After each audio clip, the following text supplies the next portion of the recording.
ఇదే అంగన్వాడీ వర్కర్లకు గతంలో బాబు గారి హయాంలో ఇచ్చినది 7,000 రూపాయలు జీతం ఇస్తే మన ప్రభుత్వం అధికారం లేకొచ్చిన వెంటనే 11,500 రూపాయలు చేశాం. ఇదే అంగన్వాడీ మినీ వర్కర్లకు బాబు గారి హయాంలో జీతం 4,500 రూపాయలు అయితే మనం వచ్చిన తర్వాత దాన్ని 7,000 రూపాయలకు పెంచాం.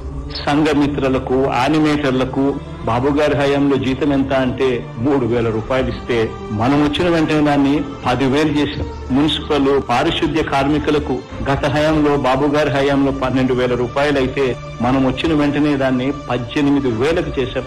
ఇదే ఆశా వర్కర్లకు బాబు గారి హయాంలో జీతాలు ఎంత అంటే కేవలం 3,000 రూపాయలు ఇచ్చేవారు.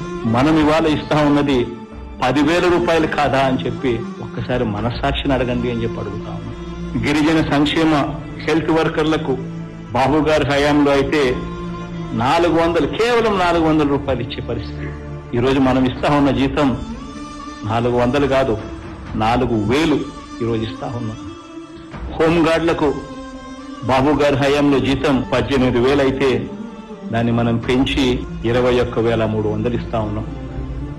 108 నెంబరు ఫోన్ కొడితే తోడుగా నిలబడే ఆ వ్యవస్థలో ఆ డ్రైవర్లకు జీతాలు ఇచ్చేది బాబు గారి హయాంలో నెలకు 13,000 రూపాయలు అయితే ఇవాళ వాళ్ళు తీసుకుంటా ఉన్న జీతం అక్షరాల నెలకు 28,000 రూపాయలు.